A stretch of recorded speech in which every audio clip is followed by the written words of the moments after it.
Well, hello and welcome to the first episode of Cultural Economy in the Kitchen. That's the podcast from the Journal of Cultural Economy's editorial collective.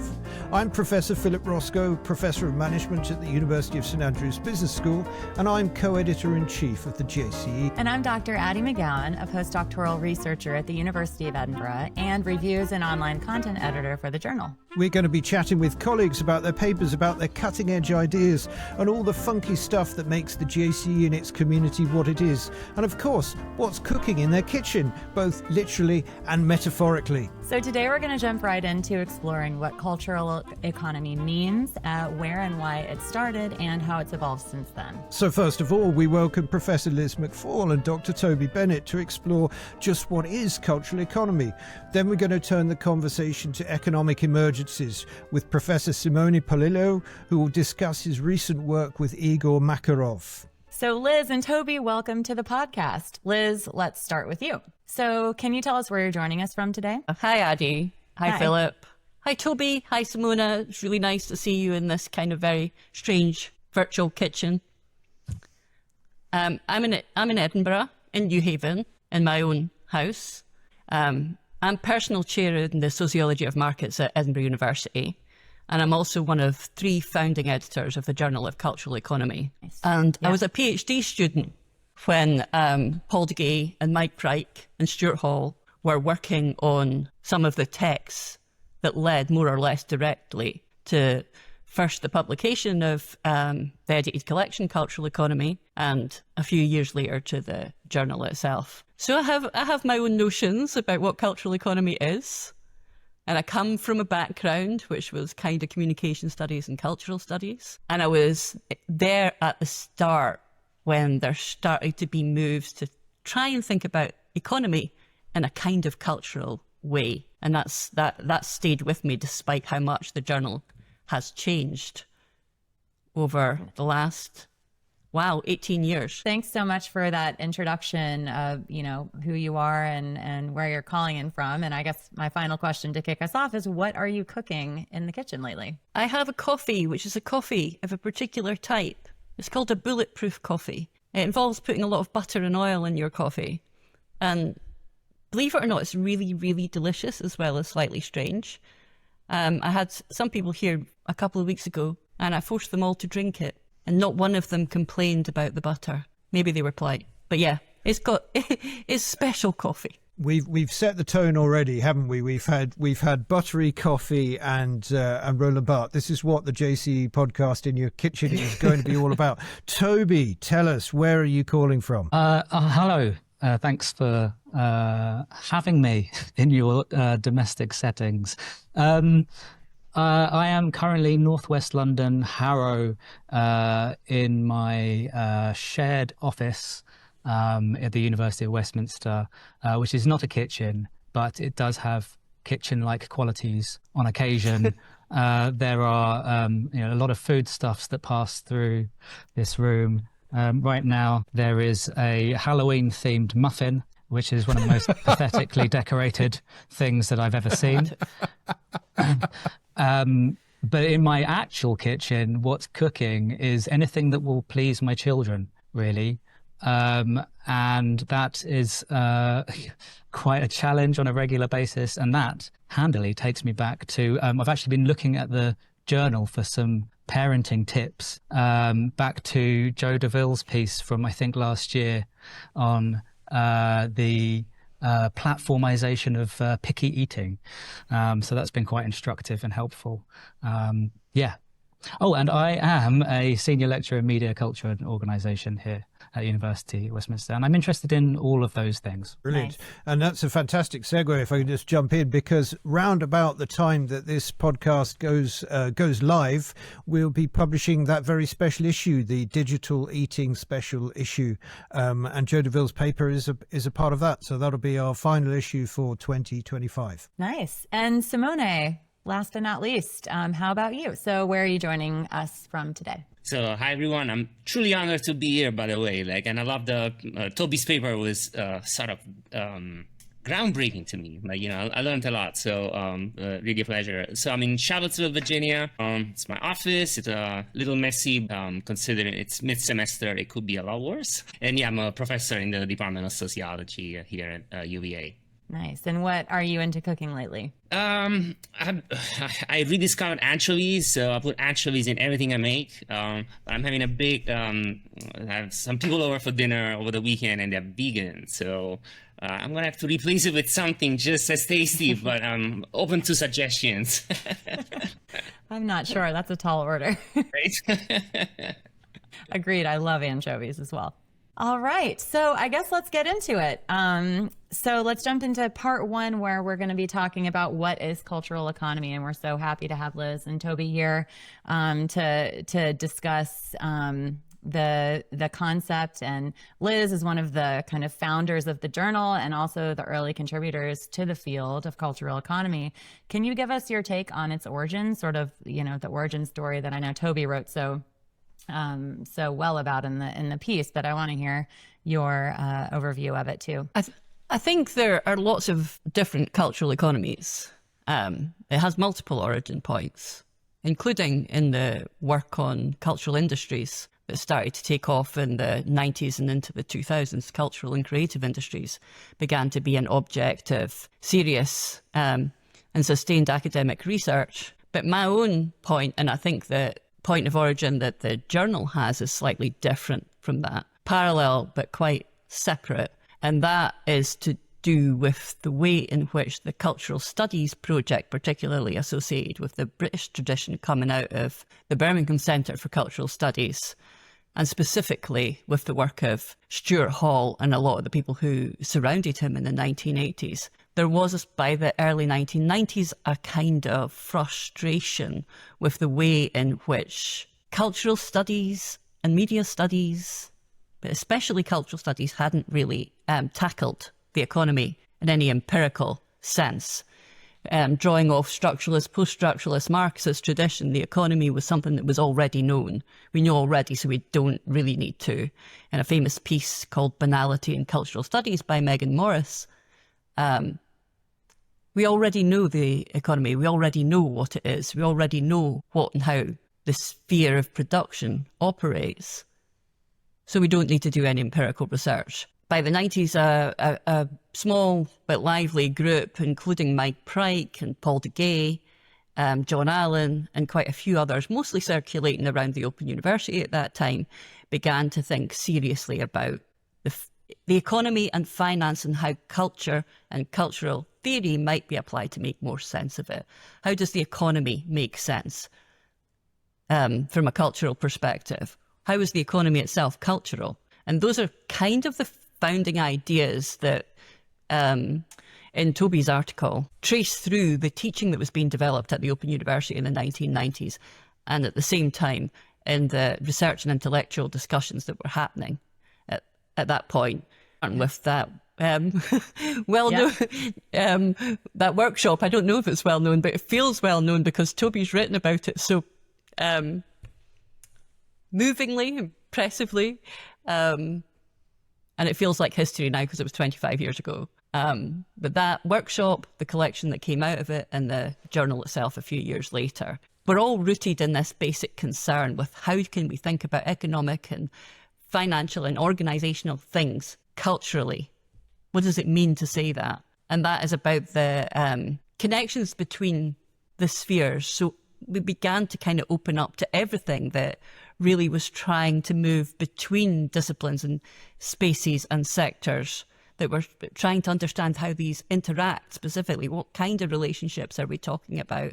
And increasingly, what forms of material technique and practice are involved in making the economy, finance, organisations what they are. Even before the workshop, and we get to the workshop in a minute, but it's mentioned in Toby's article, the Walkman book. Tell us about the Walkman, Liz or Toby. What's going on with that in terms of reading material devices culturally or however? Well, the Walkman book is a teaching text that was happening in parallel to this broader sort of intellectual conversation. And that was the thing about the Open University at that time. There wasn't the kind of strict separation between research and teaching. So if Stuart Hall was talking to Paul Gay about the Walkman in a book, the same conversation would happen in a research event. But I think Toby should talk a bit about this because he's got a different perspective and from his own research knows that book pretty well.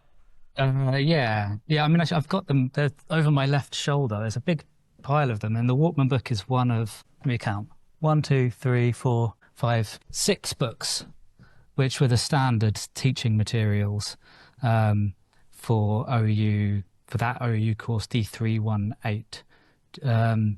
So the Walkman book was the kind of colloquial name for doing cultural studies. There's this sort of teaching mechanism for kind of getting students to understand what it is to take a cultural approach to understanding how the sphere of production and consumption and regulation intersect with ideas of identity and representation in lots of different sort of multiply mediated ways. And there's, I should say as well, I mean, it's not just those books as well. There's a whole host of other teaching materials that are not publicly available or not, not widely circulated, that were kind of just simply little pamphlets and instructional aids to help students to, know how to read and know how to watch and know how to listen as well. Right, so because this is tied up, as Liz said, with a particular mode of teaching at the Open University, which was a distance model and is the kind of the pioneering open model of mass distance teaching in the UK.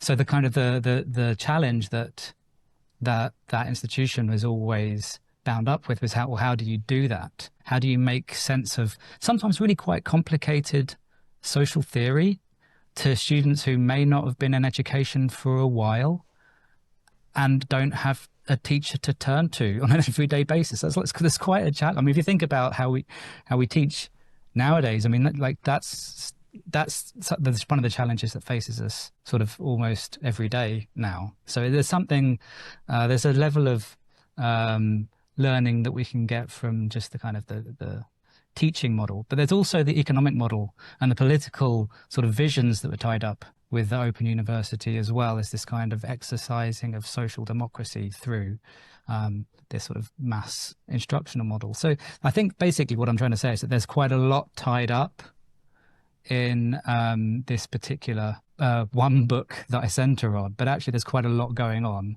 and the history that I tell is just one history, as Liz says, one possible genealogy of cultural economy, but also there's loads of other stuff going on that's nothing to do with cultural economy as well, that are also kind of cultural studies-esque or adjacent, or social psychology, and gender representation, media and communications, as that's turning, as Liz says, towards things around the creative economy, and as well as sort of religion, political theory, right? So there's a lot in that mix, and I think what I'm trying to get at is how does that sort of weird recipe sort of get baked in to the model of cultural economy that comes through to the present day in a way. Yeah.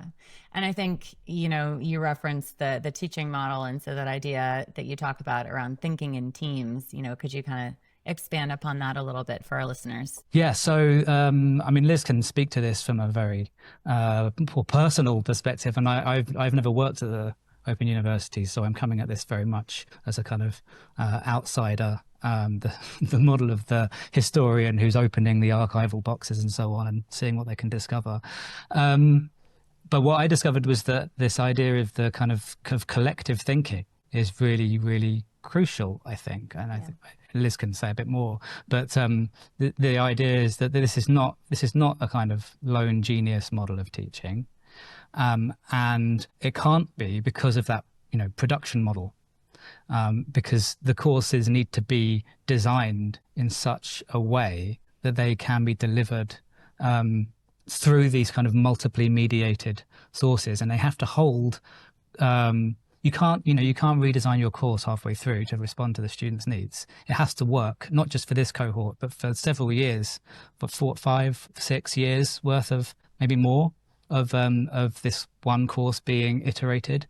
So it has to be quite a rigorously thought through course, and you do that by really, getting a bunch of experts in a room and getting them to interrogate each other until it hurts, as far as I can make out, over multiple iterations of the course. And then you do that as well in league with the administrators of the institution, and in league with, at this point in Yoryu's history, in league with the BBC, and the kind of production editors, to package it in neat ways to produce these television programs and these radio programs, as well as these books that are relatively accessible. So this is quite an exercise of team-based production, so that you can produce this product that is really going to kind of stand up to scrutiny, I think. Right, Liz? Yeah.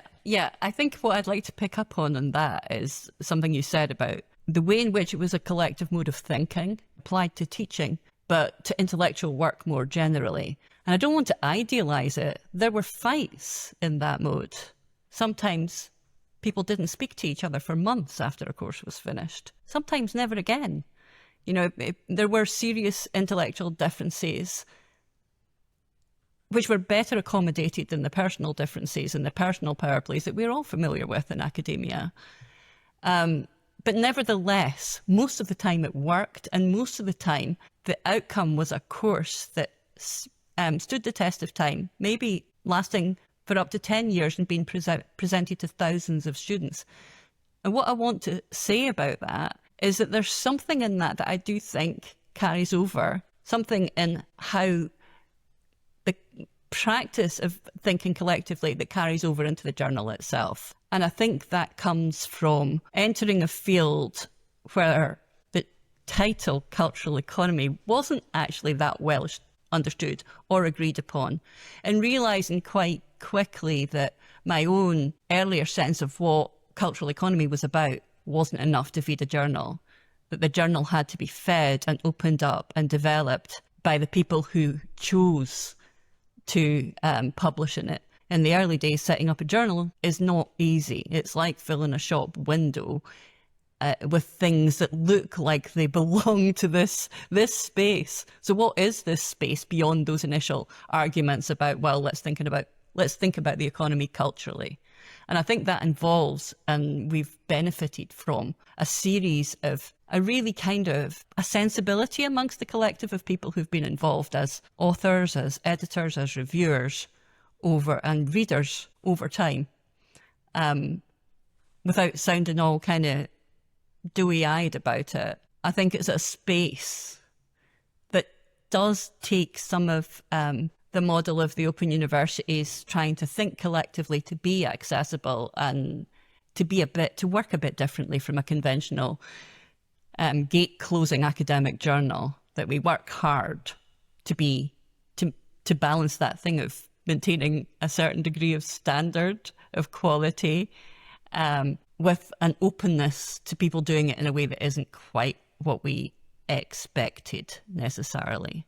As a kid in 1970s Britain, of course, there were only 3 television channels, subsequently 4, and you'd flick through them, and on BBC Two late in the evening, all you'd find was a man in a kind of brown tweed jacket with a beard and thick spectacles, talking to you about Althusian Marxism or something like that. So it's kind of strange to be obliquely part of that community as a grown up, although I've got the beard and the tweed jacket, maybe not the Marxism, the unreconstructed. So I mean, it's for those of us who were growing up in that period, it's an artifact that we can remember for sure. Very rarely do we see behind the scenes, right? Yeah, absolutely. I think one of the points I wanted to kind of stress is that very often this is seen as a kind of the model of the engaged intellectual reaching out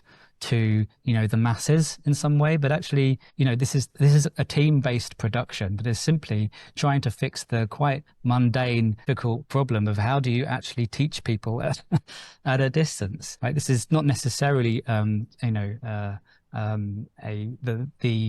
committed intellectual. It is that, but it's not just that, right? It's this kind of collaborative production. Yeah, and for me as an early career scholar and an American coming into the British academic context, for me, the idea of cultural economy was kind of a new one. It wasn't something that I grew up with. So I guess kind of a place to wrap up this segment of the podcast is I love, Toby, that notion, the workshop of the world, and I think you just alluded to that. And doing this from our various kitchens and homes and offices, I think that kind of is a testament to that notion. But I wanted to ask you all what recent kind of going-ons, or Liz, as you always say, like the poly-crises that we're experiencing today, kind of require us to do that useful cultural economy that you were talking about, and kind of how might we imagine that looking forward? Well, this is a really good question, Addie. Thank you. Because I was thinking about it because of reading Simone's paper, actually. Because in some senses, Simone's work picks up more directly the emergency in the sense of the poly-crises, in the sense of the rapidity with which things are going terribly wrong in ways that you can't. I mean, I think when I sound sort of dewy-eyed about what it was like working at the Open University in the 1990s, that's partly a response to the trouble we're in right now and how fast things can go, how quickly things can go wrong. But my own work tends to look at things that don't get looked at very often, that are remarkable by being so dull and so kind of prosaic and so invisible. Like insurance is one of the topics I've researched most intensively over a 15-year period now. And a lot of the insurance I look at is extremely obscure examples of insurance. And what I'm particularly interested in about that is how that is experienced and made meaningful at a personal and individual level. How do people begin to care about something enough to actually transact, to act, to pick it up and sign their name, particularly to something that's kind of complicated, that seems unnecessary, that may not even be for their benefit. But lately I've got very interested in trying to push beyond that, because it's not enough. It's not enough to just look in one place at this everyday, low, mundane level. I mean, I will jump about and screech about how important insurance is, how insurance is in everything, and that includes what that individual transaction is like. But ultimately, insurance goes all the way up to emergency situations, to crises, the poly-crises, to the rapid acceleration of terribleness. And I'll give one example of that, and that is to do with the relationship between contributions to pensions and insurance policies and the building of hyperscale data centers and the environmental and financial risk that's embedded within that. These things are connected. So in one way, I suppose I'm expressing a bit of frustration with hyper-specialization in the academy, that I kind of want to push beyond my own comfort zone into understanding the connections, which is a very cultural economy thing. What are the connections, the relationships between this tiny microtransaction and this global, terrifying emergency? My reading of the paper is that the Cultural Economy Project came out of a very difficult time. So, of course, there was all these opportunities to sort of expand expertise and sort of reach mass audiences, and that project is itself terrific. But I also got the sense of like the real challenges that the British academic system and, people like Stuart Hall were experiencing in a very direct way. And so to sort of see the Cultural Economy Project emerging out of that moment of kind of real kind of strife, to me is sort of gave me a lot of hope about the sort of academic projects that may emerge out of this current conjuncture where, I mean, it's very easy to lose hope and sort of get sort of really taken with the idea that the crisis is going to produce results that are going to eventually lead to the demise of the academic project. But what I got from this archaeology of cultural economy is that there are alternatives that have been historically available, and perhaps we'll learn a lot from them. So, yeah, I really appreciated this sort of very honest kind of reconstruction of the process, and I came out of it feeling quite optimistic, actually. Glad to hear that. And one of the things that I was struck with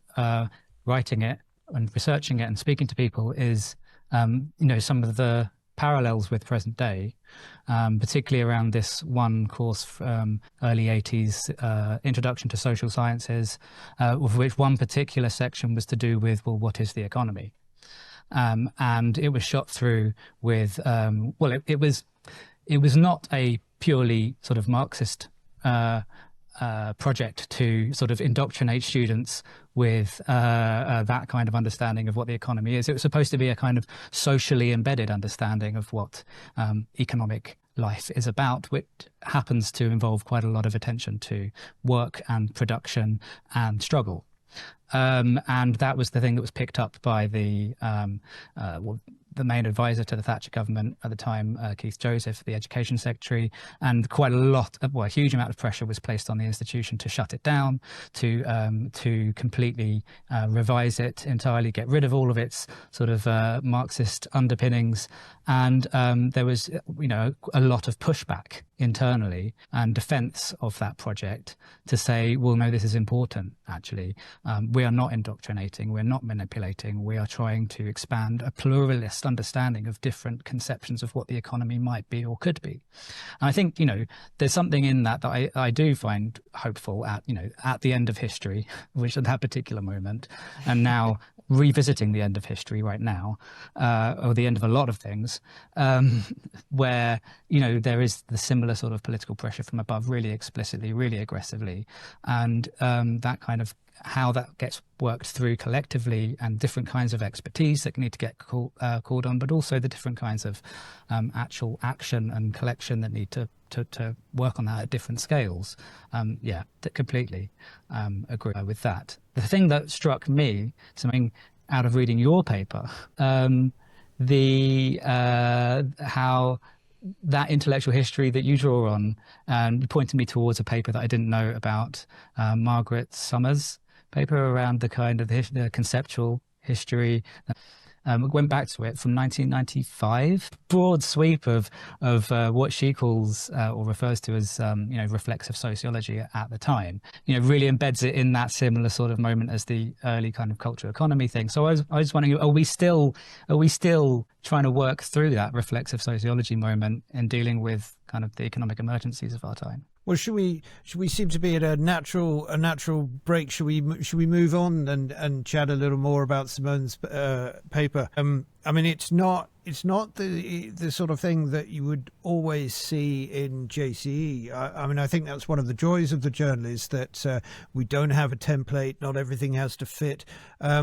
And this came in, and I just thought this is a tremendously important piece, and I'm very glad to see that it went through the review process and that it got published. So you've produced, Simone, with your colleague Egor, a theoretical synthesis of economic emergencies. There really is some quite dense thinking in this paper. So, but I have to ask you, what is an economic emergency?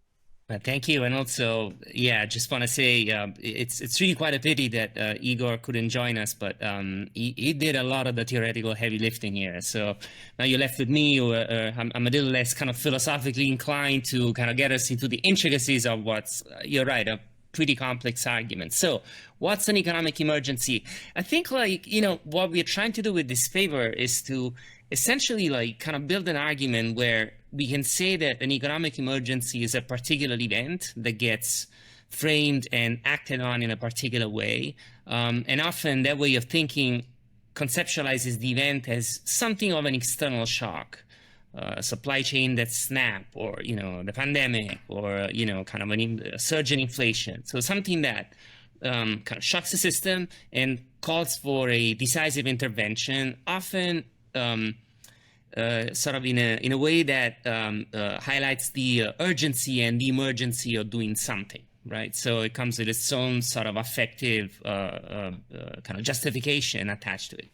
And then this other perspective on emergency that's more about the planning for something to go wrong. And so not so much a reaction to something that gets considered as kind of external and in a way unpredictable, and so needs to be acted on now, but rather something that gets construed through all sorts of technical devices, insurance, kind of the sort of work that Liz is doing, various sort of intellectual and political infrastructures through which potentially catastrophic events that may or may not happen in the future inform an emergency approach to how to handle them now. And to do that, we got a little bit into sort of the history of kind of planning for the, during the Cold War, planning for all sorts of catastrophic events. And so there's, we found the Collier kind of lack of work on vital systems to be particularly generative. So, what happens if, the water infrastructure of New York City gets blown up by an attack? How do we plan for that? That's sort of idea that there need to be essentially sort of very well articulated plans to deal with something that may happen. And if it does happen, it has catastrophic consequences for the way that society operates. So the paper tries to bring these two kind of ways of thinking about economic emergency together and then to sort of make them a little bit more amenable to social science. I mean, there's a lot of philosophy there, and I think philosophy, has a tendency of, kind of going for very precise definitions. And I think we're a bit more interested in, how do things vary and what kind of conceptual frameworks can we offer so that we can mobilize those tools to try to figure out what's actually happening. So long answer to your deceptively simple but actually quite difficult question. That's the kind of question that I like. A few words and you have to do all the work. But I mean, the paper takes two intellectual traditions, and neither of them are, particularly one I think is quite sort of controversial in a way in the Carl Schmitt's approach to emergencies. Now, I'm no political theorist, so what I know about Carl Schmitt is that he's a Nazi jurist who defended Hitler, and from that, this large tradition of work that has.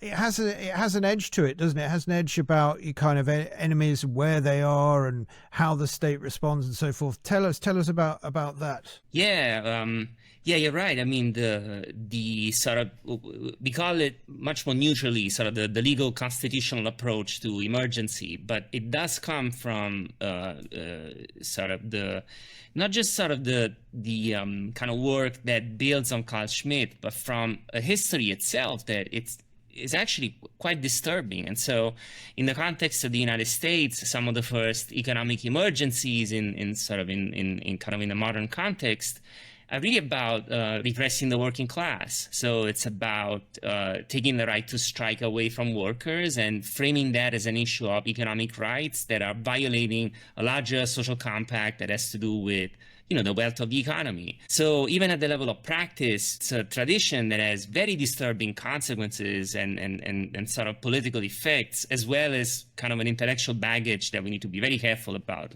how we incorporate it into our work. I think what's interesting about the Carl Schmitt legacy is that it's a little bit like, people who work with Heidegger, kind of critical theory, I think really is really good at understanding that what Schmitt is doing is not just prescriptive or normative, but it has sort of a very strong, philosophers wouldn't put it like that, but it's empirically quite generative. I mean, it's talking about structures of power that is contributing to institutionalizing, but then they stay with us, right? I mean, and so sort of the state of exception as a way of kind of thinking about the ways that sovereigns make decisions about the suspensions of the law are not just restricted to, the Nazi regime or authoritarian context. I mean, they're part of the history of democracy as well. And so I think that's where it's useful to sort of draw from that tradition, despite, the sort of the rather kind of horrific context in which it emerges. And then it's sort of like, there's Agamben that kind of does really interesting work there, because he's,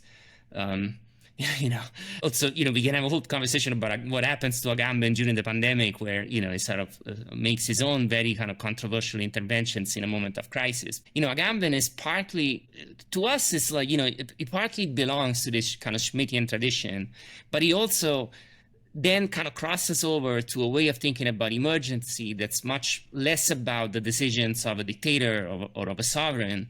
And it's much more about the sort of the development of devices and the planning around potential emergencies in the future that now get sort of characterized as catastrophic rather than, in a way, sort of a normal, if disturbing, kind of aspect of ordinary governance. So Agamben does a lot of, it's very useful to us for sort of kind of bridging these two kind of traditions and kind of understanding how they can be made to speak to each other. And obviously, in the back of this, also, the way that Agamben uses Foucault and I think like the idea of like, kind of focusing on practices and devices is what's particularly generative and hopefully kind of useful to our argument as well.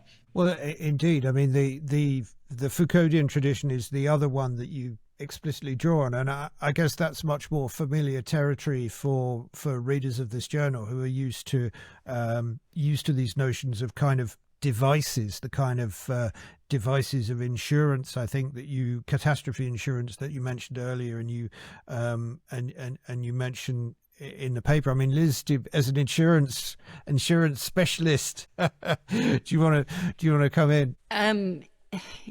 Yes, because I'm not going to lie.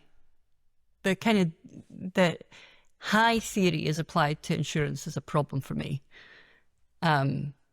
because I'm fundamentally an empirical researcher, and theory for me is tools for thinking with and playing with and arguing with. Insurance is endlessly variable. It's an enormous logic, and I find myself kind of, I don't know, what do I want to say? There is an aspect of the cultural economy project that came out of a sort of recoil from theory, including Agamben and including Foucault. Though Foucault kind of remained there, he got sort of crowded out a little bit by a more descriptive project that accounts for why STS and actor network theory ended up in the early years in particular being such strong influences. Even now, I think a purely theoretical paper would not be seen as a cultural economy type project. Well, I wonder. I mean, well, I'll give Simone a moment to collect his thoughts after that onslaught. It was a bit mischievous because I did know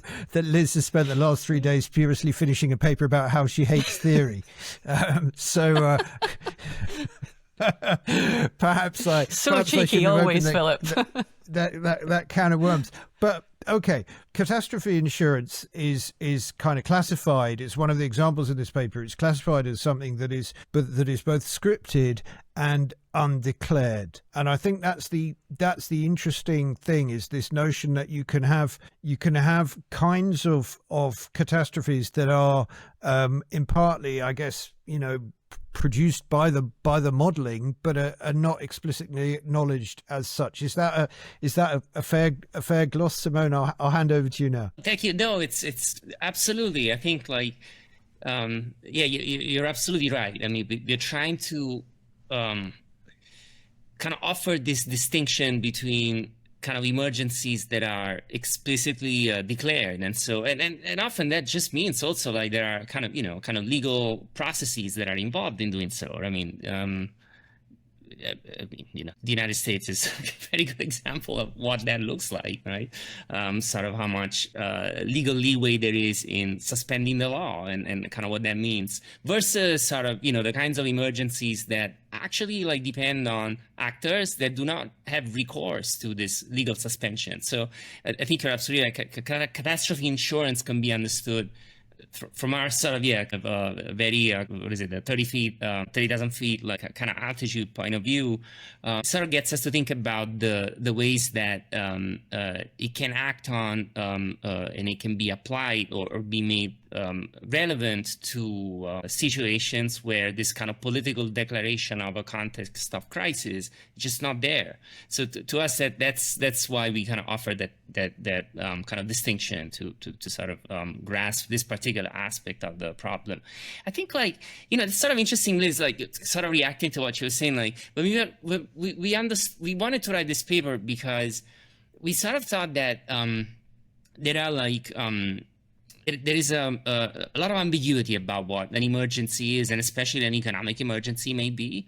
And that's partly because there are these sort of massive bodies of work that conceptualize it very differently. And so in a way, like we wanted this to be less of a kind of a theory paper and more sort of a critical kind of literature review that attempts to kind of delineate kind of I suppose like a research agenda or like a body of work, and offers a bit of a map for people to orient themselves within it, right? So for us, it was actually kind of a discovery, and again, especially to me, because my philosophical background is quite thin. So for me to sort of see, for instance, that the sort of the legal and kind of Schmittian philosophical understanding of crisis and emergency, it's just fundamentally different than the sort of stuff that people who work on, how emergency got operationalized during the Cold War, the way that they understand emergency. To me, that was useful, right? And it's not empirical in any kind of serious way, but it's the idea was to kind of develop a language that allows us to basically just map this out. You're right though that I learned that whenever you start engaging with Agamben, you get into a lot of trouble just because, there's a certain style of philosophizing that just kind of lends itself to very, very specific distinctions that only work within this kind of massive system. And so I think that's a little frustrating, and I imagine that it will frustrate some readers. And yeah, I can sympathize with that. It was sort of like a challenge in writing this piece as well. It strikes me, if I can jump in, is that okay? That what you're describing, Liz, is not an aversion to theory, but an aversion to bad theory. And this sort of reification of just sort of going through the motions to a certain extent, where as you say, we already know what the economy is, so we don't need to study it. Everything is ideology, or then suddenly everything becomes discourse, and everything is a device, right? So we're just sort of describing, and then where do we get? And what I think we do very often. We're in dire need of, I think, is the sort of thing that's represented in Egor and Simone's paper, which is this sort of navigational aid to be able to jump across different, very often quite dispersed domains of thought and practice. And I don't think you have these sort of schematic outlines of the tables that sort of compartmentalize different bodies of thought and this sort of four-pointed navigational compass in a way. But that's not an explanation. It's something that helps us to do new work in productive ways, in generative ways, I think. Thanks, Toby. Thanks for that. So, Simone, I was going to ask if we're having an economic emergency right now, but it sounds like we have rather a lot to choose from. Thanks, especially to your navigational aid to help us get through. And it is, as Toby says, it's a nice 2x2 matrix, so even a business school boy like me can get a hold of it. It's a lovely piece of work. Thank you for sharing it with us. And thank you all for sharing your thoughts. Yeah, and unfortunately, that's it for this episode. This time goes by really fast when you have such fabulous people in the room. So thank you all so much. And thanks, specifically Professor Liz McFall, Dr. Toby Bennett, and Professor Simone Polillo. It's just been a fantastic conversation, and we look forward to many more in this podcast. So thank you. You've been listening to, or maybe watching, Cultural Economy in the Kitchen from the Journal of Cultural Economy, Editorial Collective, and friends. You'll find links to all the papers in the companion site or at the end of the video if you're watching on YouTube. And don't forget to like and subscribe, tell your friends, and share. And join us next time for a discussion on tech bros, authority, and angst. How could you not? Until then, it's goodbye for now. And goodbye.